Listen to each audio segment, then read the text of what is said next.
Welcome to our YouTube channel. We are PC Press, the leading personal computer magazine in Serbia. And for the first time, we are doing a podcast in English due to targeted audience. We are going to talk about artificial intelligence. And if you like our talk, please like the video and subscribe to our channel so that we know that we should do more English content. Our guest here today is Dr. Borislav Agapiev, a famous Silicon Valley scientist and entrepreneur who is for 20 or 30 years working on different artificial intelligence search engines and other projects. So, Dr. Agapiev, could you please tell us about your previous companies, what you did and what you are doing now? Thank you, Dan. Thank you for that kind introduction. And also I would like to thank you, everybody and your great team for this fantastic opportunity to discuss this theme, which I think is of great interest now worldwide, artificial intelligence, especially now when there is so much happening so quickly and so fast. Just very quickly about me, let's not dwell on that. I've been born and raised in Serbia, but I left in '85 to pursue my PhD. Upon graduating, then I worked at Intel for 8 years, and after that I decided to strike it on my own and founded two such companies. I was reasonably successful. One was a car search engine, and the other was a distributed social search engine actually acquired by Facebook. But the main team now is since 2016, I've been working on artificial intelligence. And currently, there are two related sister startups, how I like to think about it, which deal with now actually very current topics, which is reasoning in artificial intelligence at very large scales, as well as smart Q&A systems capable of enormous scales, which is really key for such systems, especially now when even the biggest systems such as ChatGPT are susceptible to a problem called hallucinations, which simply means that they make up answers which are not true. You could say that artificial intelligence and ChatGPT is, the topic of the year. I even thought that maybe the Times, like they proclaimed in 1982, the computer to be man of the year. I thought that they will make ChatGPT something of the year, but no, they opted for Taylor Swift. But but really, a lot of that is happening very fast, and that is one of the main reasons for this talk. We will talk about the sort of Game of Thrones that happens at ChatGPT. Right. And that company was founded, when was it founded? I know that...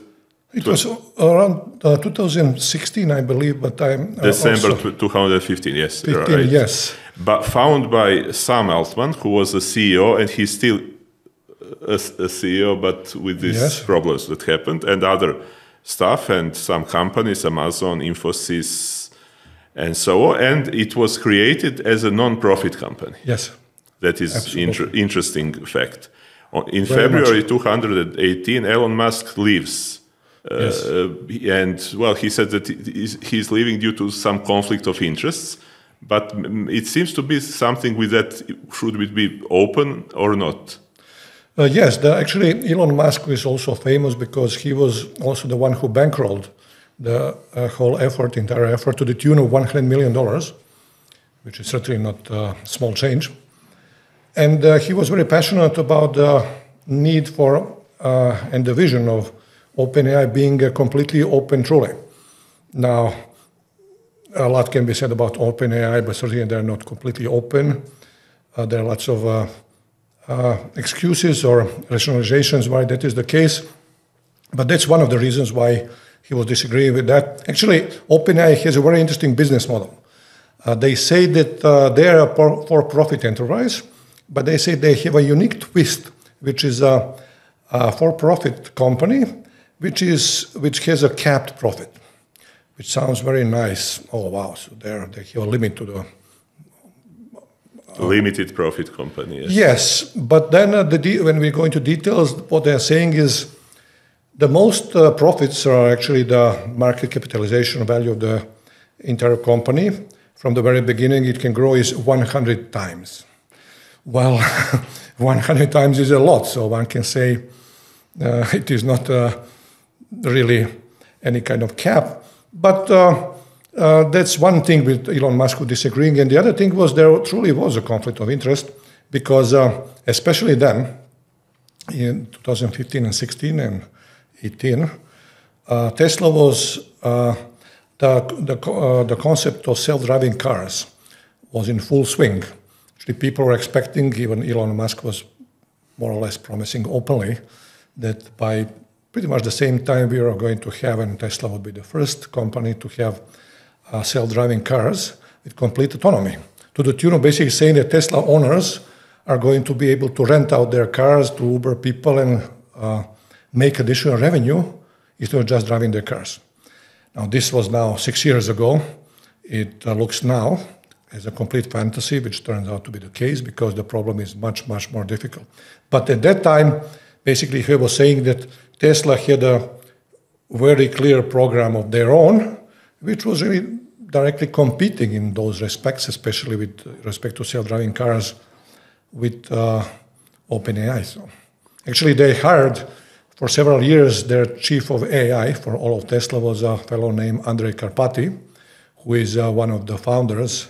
He was the one who started recurrent neural networks and etc. He left about a year or so ago. But that conflict of interest was pretty much real. And I think the disagreement between the vision of the company and where it was going was also very real. So in November last year, OpenAI announced ChatGPT and allowed everybody to use it under certain conditions, yes.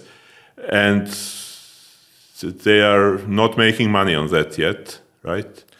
No, not only, well, they are making generating revenue. Their main way of generating principal means of generating revenue is called ChatGPT Plus. Basically, they're saying whoever pays $20 per month, actually I pay them, then you have access to GPT-4 and the latest models, and you also have remove some limits of how much you can use the system to remove, even though they're still there, but they're just relaxed. But so, and that sounds like a lot, basically $20 per month is $240 per year. One can say, wow, they're generating lots of revenue. Well, not really, because it is well known that ChatGPT has around 100 million active users. They've been growing since in the months since they launched the product, November, until about March or maybe April or May of this year. They've been growing absolutely spectacularly. Actually, they're the fastest product in history to reach 1 million users, 10 million users, and 100 million users. But in the last 3 months, that not only has the growth slowed, actually there is some stagnation. So that's one part. So of those 100 million users, typical rule of thumb in internet businesses is that it's very rough, but you can say about 1% are willing to pay. Well, that means 1 million people are paying them $200 a year. There's $240 million per year, which sounds like a lot. But one thing to understand about ChatGPT, it is tremendously expensive to train it, operate it, and just run it. So they are actually bleeding money. They are wildly unprofitable. And the way they're covering, they are basically, I think, losing billions of dollars per year. And the way they're covering that is not only through some investments, but there is a big investment from Microsoft. Actually, there are two of them. There was initial investment of $1 billion, and there was a more recent one of $10 billion.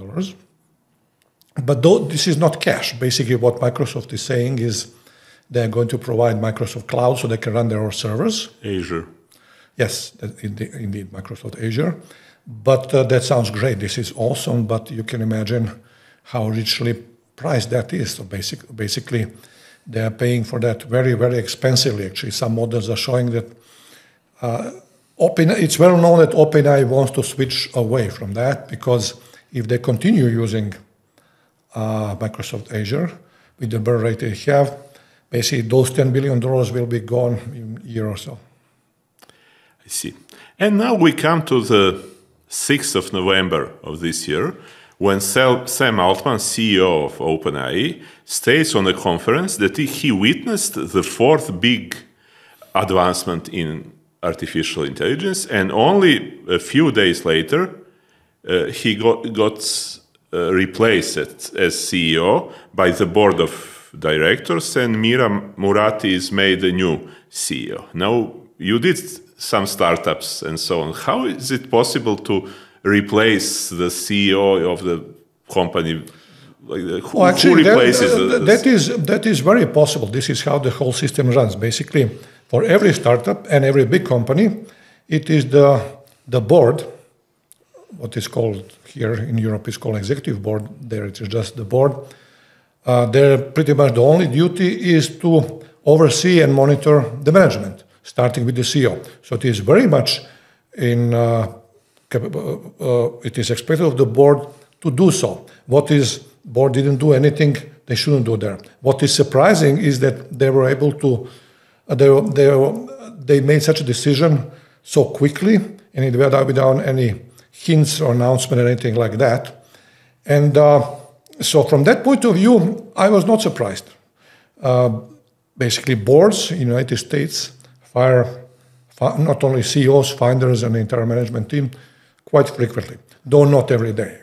And who is the member of that board? How is he named the member of the board? Basically, the way obviously, composition of the board is tremendously important, because it's really the board which runs the company. So the main thing is, the board does not oversee day-to-day operations. So the board is not going to say, we are not going to buy this equipment or these computers. No, they leave that to the management. But they say, we are going to enter into this strategic agreement, or they tell to the CEO or others, we are going to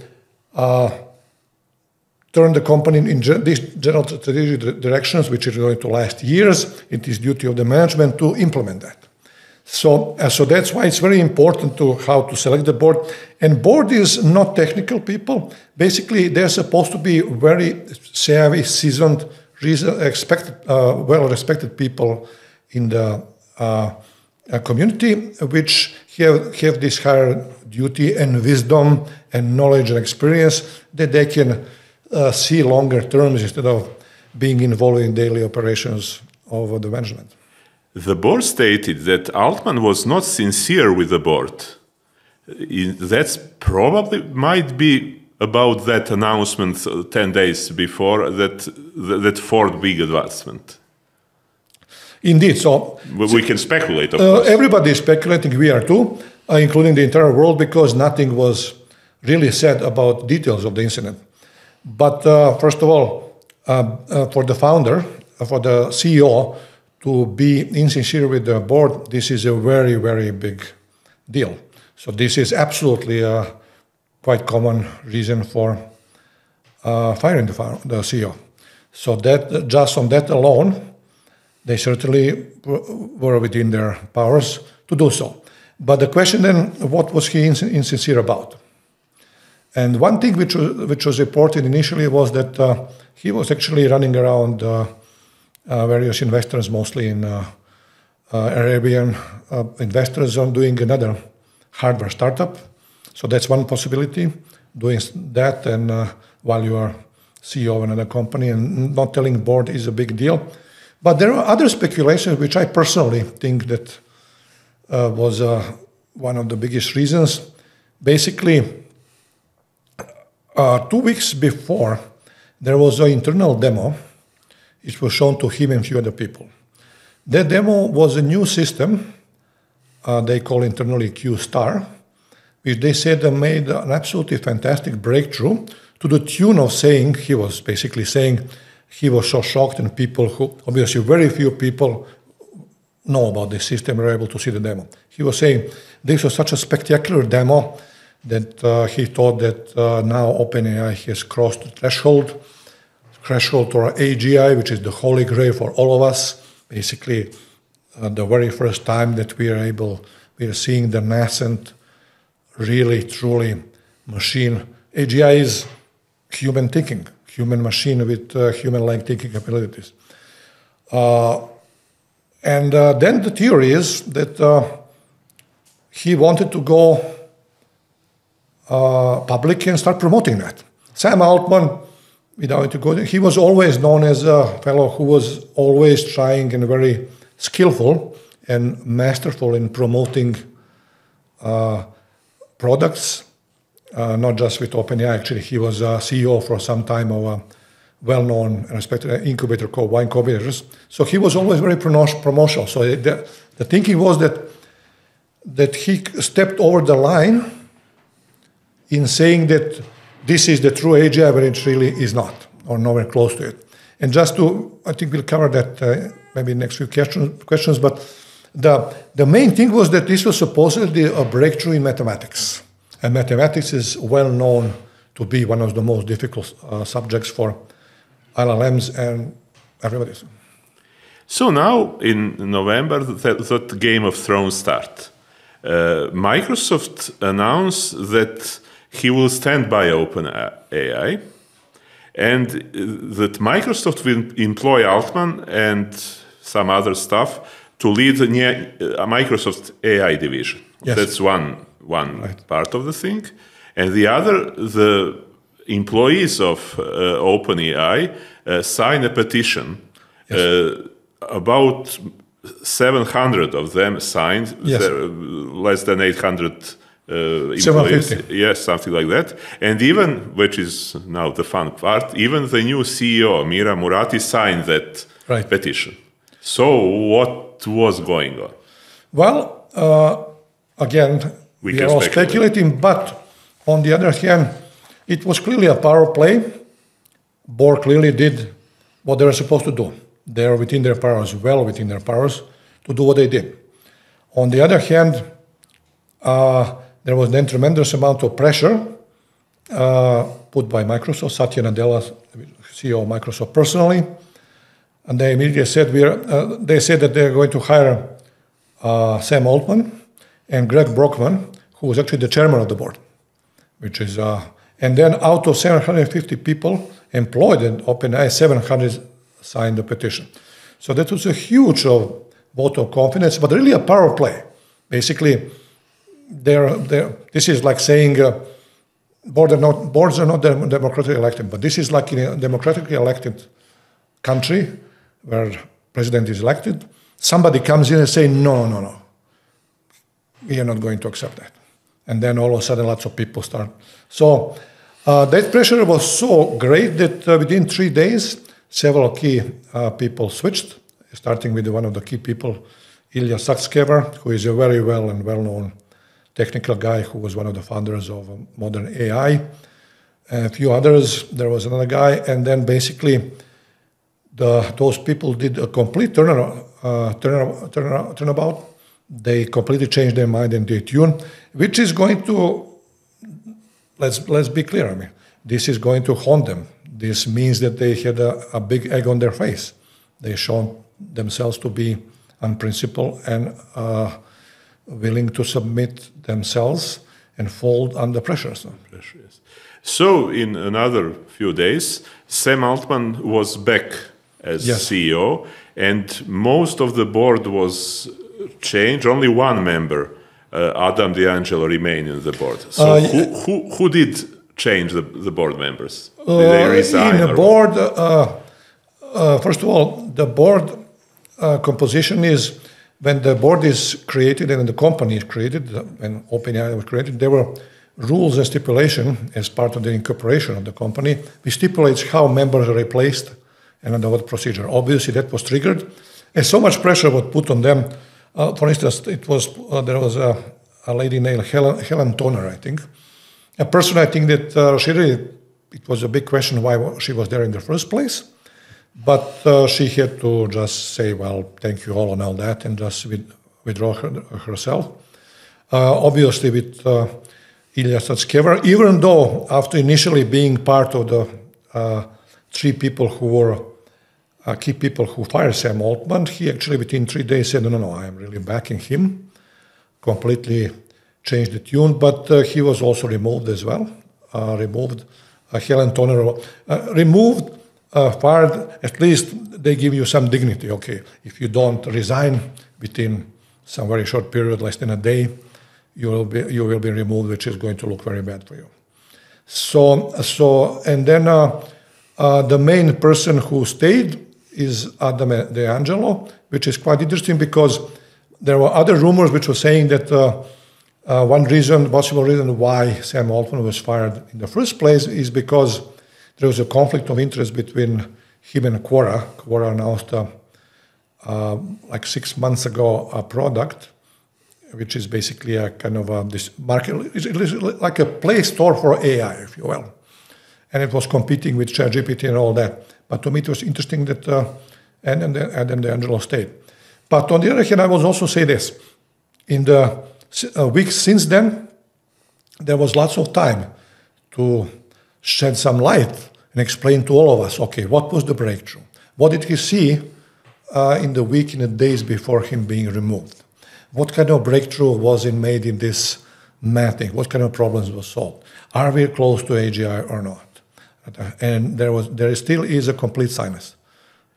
Well, that's a really interesting thing, because who is CEO, who is not, that is nice to talk about. But what we really want to know is there a new technology? When you say AGI, we mean artificial general intelligence. Yes. That is next step from these language models. Oh, this is a huge step for. This is like, frankly, for our audience and everybody who is watching, just think of the popular example is that think about HAL 9000 from the Stanley Kubrick's movie, famous example, Space Odyssey 2001. That's AGI. That's what we are talking about. And to think about that by solving few, supposedly, without even going into details, few more math questions, that all of a sudden anybody on this planet was able to create anything like that is, personally, I think, absurd, ridiculous. So you think that there is a possibility that there was a breakthrough and that we'll see that the result in the next, I don't know, year or something? That's a great question. So personally, I think, in my opinion, the answer is no. The whole episode was greatly oversold and hyped. But this is pretty standard in world of business, especially in Silicon Valley. So it's not that I'm very critical of that. This is, as they say in the United States, par for the course, standard way of doing business. So, okay, it was overhyped and oversold. But the idea that we are going to really see that is no, I don't think so. Actually, I'm not sure we're ever going to see that. Let me make a parallel with self-driving cars. Again, with this detail we mentioned about Elon Musk. About 2015-16, everybody was expecting like that's almost a solved problem. In 2023, it's completely different. People are actually now laughing when you tell them we are going to have self-driving cars ever. This is a tremendously different problem, different and very difficult problem. But AGI is orders hundreds and thousands of times more difficult. There is one thing to be driving cars on every street and all that, and there is another thing to be omnipotent, omnipresent, the best possible intelligence there is. So to me, that's completely preposterous. Well, but who knows? Maybe there is some simple idea that would change everything. It's been in the history of science, simple ideas. Well, there is. Okay, that's a great point. So let's focus on that. That's actually one technical detail which I think did leak out, which is really great. And it is a small thing. Basically, the claim was that this new system Q-star was based on reinforcement learning. So reinforcement learning is by itself a relatively straightforward idea, but tremendously powerful. So the whole point was that basically, in essence, I think what they were trying to say, especially Sam Altman, obviously no. He did not see example of then, like beginning of November, end of October, of intelligence being able to solve any mathematical question. What he was saying is, in those month or so, when he saw the demo, there was so much progress made that if we start extrapolating that in the next month and year and 5 years and decade, then sky is the limit. And then who knows how far we're. To me, that's completely unwarranted because the same story was spun about self-driving cars. You are using the term Q star, that is Q with asterisks. Yes. Where does it come from? Basically, there is A star in Q star, right? That's right. So this is their internal name for this really new breakthrough product. And it is a story how they came up with that name is actually quite interesting in itself, because the star supposedly, this is from the reinforcement learning. This is actually what Google has been doing with their division called DeepMind, which is actually a company they bought in 2015. For many of our viewers might recall and might remember that it is DeepMind who created the breakthrough with AlphaGo and AlphaStar, because AlphaStar was specifically a great breakthrough because this system not only was able to beat the best human at the game of Go, chess and Go, especially Go, which is more complex than chess, but it was able to teach itself, which is actually immense. And the key approach used there was reinforcement learning. So that star really comes from that approach. And Q comes from a different field, which is basically, they are saying, for instance, if you look at the problem of Go or chess, what they did in DeepMind is indeed very impressive.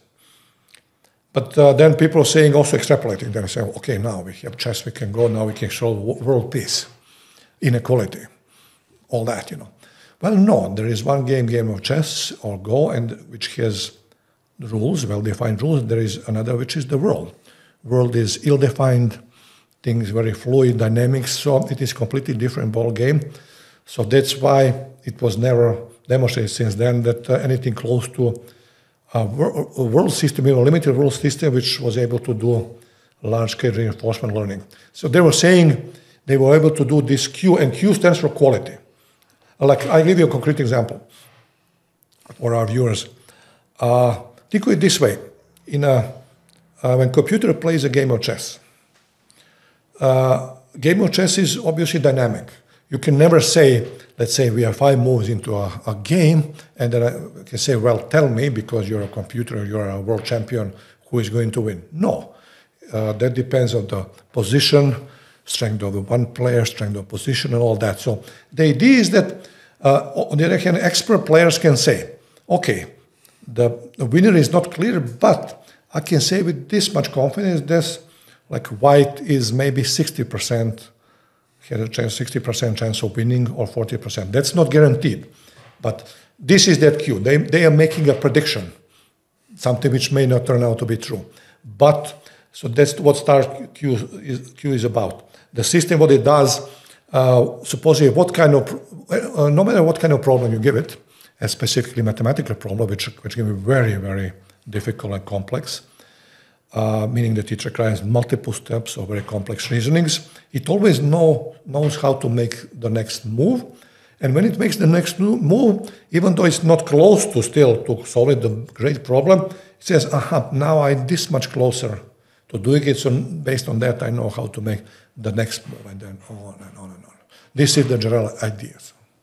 What is fascinating for me in that chess story is that the program learned to play chess by playing against itself. Yes. And now it is so much powerful that no human can win against that program, yes, mostly. And we don't know really how it works. We don't have the program. It's not the program we made. It was a program that was made by artificial actually, I think that this is Alpha 0 for both Go and Alpha Star for both Go and chess. Actually, we do have quite a good idea. The main issue is because even though there are many, many different boards and ways party of chess or party of Go can unfold, the search space is still quite constrained.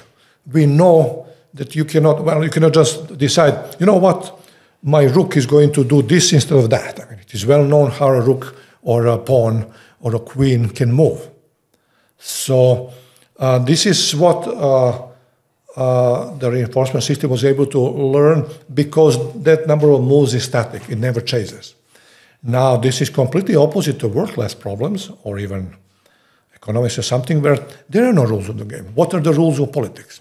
What are the rules of economics? What are the rules of math? Well, you can say, well, those are the logical rules. Well, yes, but there are many, many different logics. There are temporal logic, there is first-degree logic, Boolean algebra, second-degree logic, and category theory, and on and on and on and on. So to expect that the system is going to learn all that and to explore a search space like that, which is mind-bogglingly complex, is preposterous. It's ridiculous. But can it still help us with math? Can it do something, solve something? Now, this is an absolutely great question. I think you just asked a great question. I think the answer to that is yes. Actually, I did myself a couple of things. Like, well, one of the topics I've been doing on the side, even though it's related to AI actually, is I've been working in the field of quantum computers. And they're also related to AI and et cetera, I'm not going into needless details. There is a completely new topic called co-exponentials, which is a mathematical dualization of a well-known concept called Cartesian closed categories. So I asked ChatGPT, and not only ChatGPT, I asked all three of them, Google, Bard, and Anthropic Claude. I asked them, tell me, what do you think about concept of exponentials? Would that be useful? Initially, they didn't know. They gave me a wrong answer. They gave me something plausible but completely wrong. And I pointed out to them, no, this is wrong. You made a mistake. And then when you do that with all of them, they typically say, I apologize. I didn't mean to introduce any confusion or give you broad insurance. And then he tries something else. So I was able to do something. Still, it was guided by me, but I was able to get something better and better. Still, I would say that the system didn't think of anything new, but it was helping me to come up with things which I would spend maybe hours on days sifting to literature and following the papers. For that, I think the system is quite intriguing. But then, on the other hand, keep in mind, to be able to do that, you have to be a real expert in the field you're asking it. World-class expert.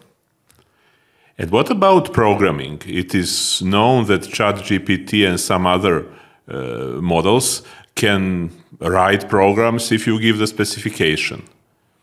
That programs are sometimes okay, sometimes there are problems, so you ask it to change it and so on, but you can do something with them. They can help. Yes. Can they replace programmers? Well, that's a great point, because this can be the main fulcrum.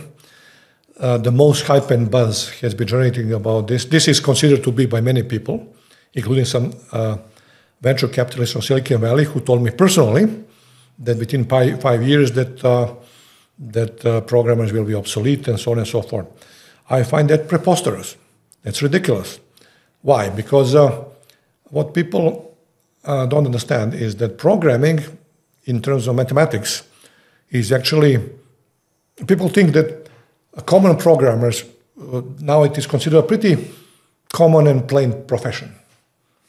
There are lots of people who program everywhere in the world, including Serbia, who do it without much knowledge of mathematics. But if you want to go into depth and saying, what is the mathematical meanings, most specifically, semantics is called, mathematical semantics, what you are programming, this is an incredibly difficult subject and topic. It is well known that in some respects, semantics of programming is more involved than mathematics or just programming itself. So then to think about that, it's ridiculous. The other part is something you just said, you alluded to. You said the word specification. That's a fantastic point. Well, specification is supposed to be in English, plain English. Give me a program which does bubble sort. Create me a program which is going to do an iOS app with 2 buttons which can, where a user can buy tickets for like public transport, let's say here like that. So that thing is, first of all, specification is simple enough to say, okay, I can tell that in plain language and it's well understood what it means. But that's not even, when you say specification, well, you can say, write me a compiler which has first level continuations, and it has a normal weight reduction, and it has inheritance, it has this and that, and then on, and that's actually absurd. That's, what I just gave is something, basically create me a programming language like Python. Well, how do you say in plain language, precisely specifying that you do a language like Python, which has first-class continuations, which is an esoteric field in programming. So the point is, this is, I think, a very misleading, and it is very misguided to say that we can create programs by telling specifications in plain language. What is true, I agree with that, is you can say, well, let's say you are a regular programmer, and you don't want to keep in your head all the time, well, write me a code for this hash, or this try, or this structure, or this priority queue on that. And so you either type in the code from your head, or there are great programming environments that you can just press some buttons and then it will instantiate those templates for you. You're supposedly just going to say, do this, and then the thing is going to do. But the point is, that is very, very, very limited. So not only is it limited, but then there is a question of correctness. Well, let's say that ChatGPT or another system like that gives you this code. Do you believe that this code runs correctly? Well, you have to try it, and it can't try it, it seems to be. Well, if you try it, that's partial. There is no guarantee. Basically, you're doing partial limited testing. It is well known that unless you do exhaustive testing, which is for most programs prohibitively expensive, then you cannot be sure that this program is indeed doing what it's supposed to do without any bugs. Now, it is true, there is a way, this has been known for decades, this is called field of formal reasoning, formal verification of software. Then you can say this piece of software is formally verified. Basically, it is verified at the level of a theorem that this program, this code, completely agrees with its formal specification. But the specification has to be formal, and you have to have a formal proof. And that is at the level of formal mathematics. Well, I remember reading Don Knuth's book where he said, be aware about this program. I have proved that it is right, but I haven't tried it. Yes. Well, he was basically he was saying it is right according to some specification. Now, that's one interpretation. You can say, well, is that the specification we really think it is, or he had in mind, etc. So, can we use that Q star or something like that to do some advanced planning, for example? It is an important thing, advanced planning. Personally, I don't think so. I don't know, because I have not tried it. Of course. But my opinion is, and I think that's the main reason behind my answer is that I think that's the reason why they haven't opened it up so far. They had plenty of opportunity because there is now tremendous demand. Hundreds of millions of people are clamoring. They're saying, let's see this system, let's see this breakthrough, and they're still keeping it under wraps. But first time when they open the system, I think they will be forced to do so. Then there are obvious things. Well, give me a plan to how to solve world peace. Give me a plan how to eliminate inflation. Give me a plan how to keep politicians worldwide true to their promises, election promises, and things like that. Well, those are very vague, open-ended, and idealistic and complex goals. But if such systems are able to do complex planning, then show me your plan. Then we can talk about it. Well, I remember the story about one demo that was supposed to be the greatest demo of, a century, when Steve Jobs was invited to Xerox to see the new graphical user interface. Yes. And he was so thrilled, so it was so great. But actually, that interface did not work well. It crashed all the time, and it would take decades to make, well, maybe 1 decade, to make it useful for end user. But the idea was enormously interesting. Maybe this is some kind of that. Maybe we have some demo which doesn't work well as yet, but may...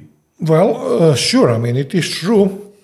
And well, obviously, had anybody on the planet known it. This actually happened at Xerox PARC, which is a research laboratory in the middle of Xerox, which was then at the height of its powers, because then physical copier was used all over. Xerox is now a footnote of history. Nobody really cares about that. But he had a vision. But even people who they were very dismissive, saying, come on, all you're saying just move something called a mouse or point your finger or something. How can that revolutionize anything? He proved to be right. He did revolutionize it, but only this was still very, very, very specific. Now we are talking about human thought. We are talking about all of mathematics, something that the smartest people and all of us have been doing for thousands of years. That this is going to be the breakthrough there. I'm personally hoping myself it will come, but it will be much, much more complex and involved and sophisticated than just saying, well, here is a new interface. And if we, the humans, cannot make that necessary progress to do that, maybe we could do some progress and then let that system improve itself through some learning and do it in the way that we may be not able to understand, but it just happened. Well, that sounds like a very nice idea, and I think that actually most AI researcher would like that. But therein, as they say, lies the crux of the problem. Because how can we even think of guaranteeing that in the beginning of this process, which sounds plausible and natural enough, when this system is teaching itself, it is evolving, how can we think that it is going to stay under our control? Because if it doesn't, then the worst fears of all the people, including all the science fiction movies, might come true. Yes, in Terminator, they say this system became self-aware at, say, 12 p.m. and a minute later, nuclear bombs was launched to kill all the humans. Yes. So that's a danger. That's right. They see the point there. And even before, I remember when I was a kid, there was a famous short story from Arthur Clarke, who was one of the sci-fi writers. He had a story like that. Basically, the story was like, like it took this new military superintelligence, and somebody pressed a button, and the very next thing to this intelligence did was there was a lightning out of clear blue sky, which just fried the person who was pressing the buttons. The first thing, if you think about it, it's really logical. I mean, the first thing such an emergent intelligence would do is to continue control. So to prohibit anybody from wrestling away the control of the system itself from itself.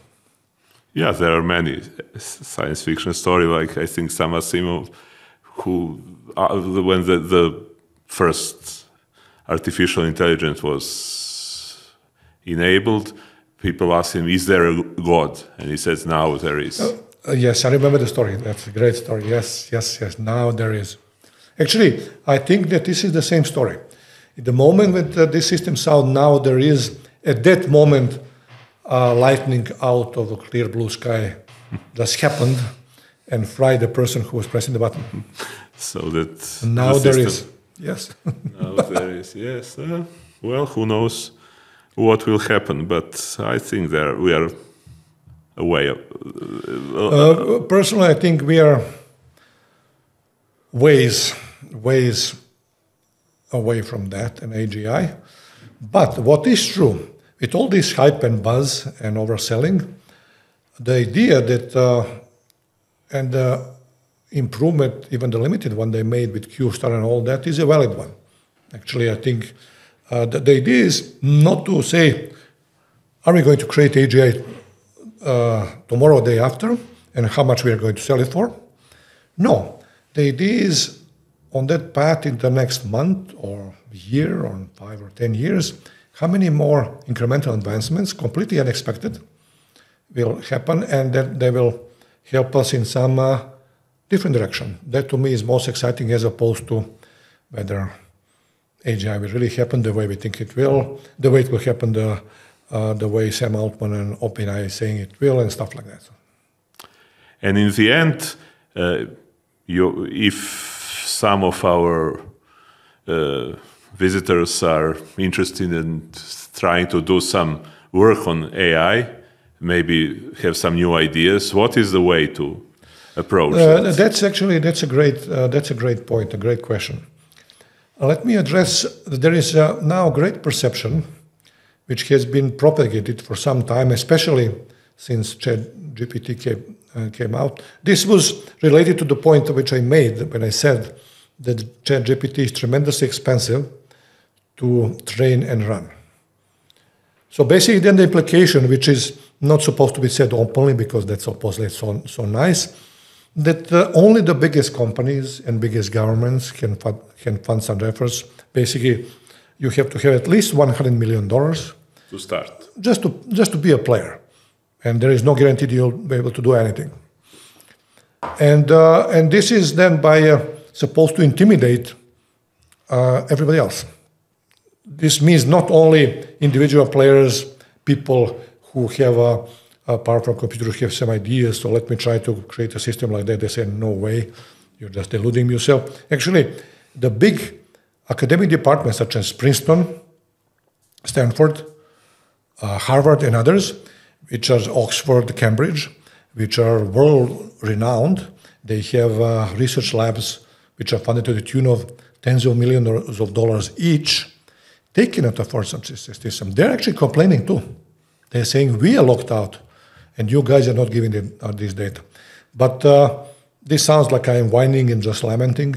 No, what I want to make a positive point.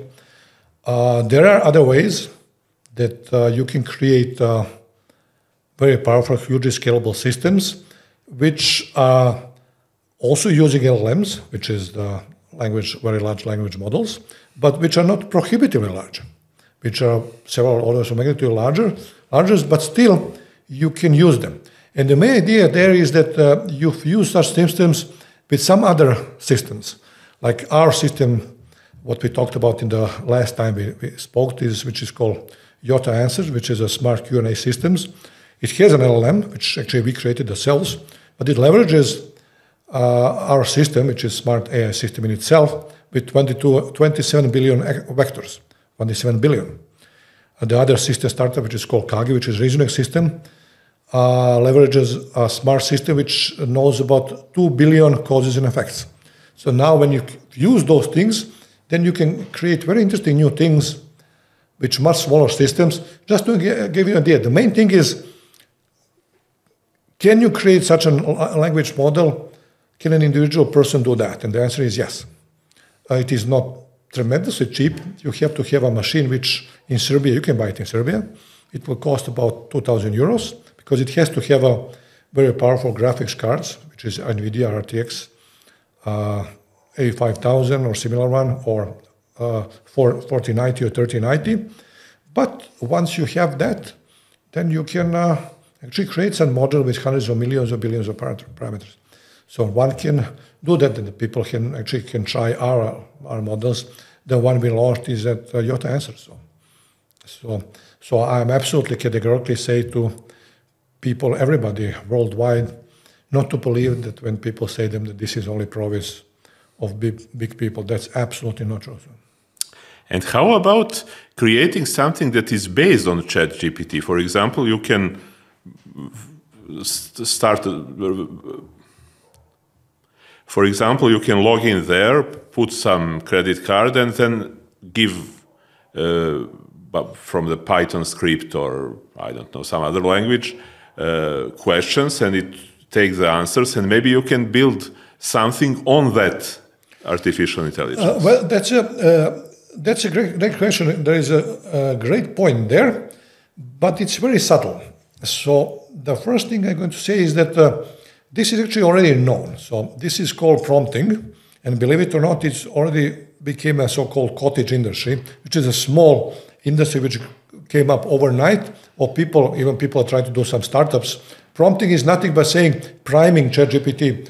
You basically tell it, imagine that you are Clarke Gable and you are starring in this movie. How would you do this or that? So basically the system assumes your persona, and then which is supposed to keep to and maintain throughout the session.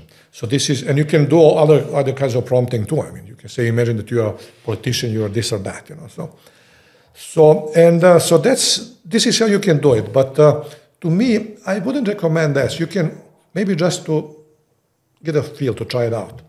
But to try to make something, to create a business or something of value, I don't think so, because it just sits on top of ChatGPT, depends on it, and it's just a small derivation. Other people can figure it out. To me, there is something else. For instance, people have also, this is an active field of research. It's called COT, chain of thought reasoning. This is what we're actually doing in Kagi. It's well known now that, for instance, when this model starts hallucinating, when you ask them some difficult problem, then you can say, and hallucinating means they give you wrong answers. Then you say, okay, I see that you don't understand the big problem, but let me break down the problem for you. So let's go step by step, and then you are guiding the step. This is why it's called chain of thought.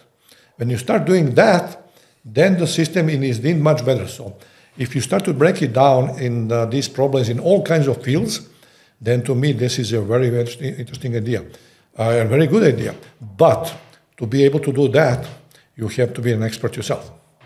Or you have to have a quite sophisticated system which is able to create automatically these things, in this case, edges, reasoning edges, which we have in Kagi, which can guide the systems. So, but it is quite possible. And to me, that's a much better idea to create something of value and something not just financial, monetary value, something of real value to have a better and more intelligent system than just to focus on prompting LLMs and stuff like that. So like in any new field, new ideas are coming. We will probably see many products, some successful, some not. And Indeed. We are going to have another interesting year, I hope. Yes, I think so. I think so, absolutely. There is one thing which I must say is not also, I absolutely agree with that. I think that this is a tremendous, one of the most exciting periods in science, in technology, in internet, in knowledge, in many fields. Notwithstanding all the things we said about problems and issues and all that. So that is absolutely true. But there is another reason is, for years, one might say I'm biased because my startups have been based on making a disruption first in search and now in AI, that people thought that big monolithic so-called megatech companies, such as Google, perhaps Microsoft, they're untouchable. That the systems they have, the knowledge they have, and everything, nobody can think about getting close to that. That has been proven completely false. Now everybody, even common users, are saying, come on, I mean, ChatGPT, which is it's a big company, but it's much, much smaller than Google is. It is laughable to expect that Google can approach a level of ChatGPT, and I think that's correct. Basically, they've been very, very successful in debunking the myth and discrediting the notion that nobody can touch Google, or people like that. So now, in the United States, they say it's a free-for-all. So basically, everybody has a chance. Doesn't mean that everybody is going to get there, but there are lots of ways that we can all go about it. The brave will get the world. That's right. Thank you, Dr. Agapiev, and thank you, our dear friends, for watching this podcast. If you like it, please like this video and subscribe to our channel, and we will be here next week or maybe later. See you.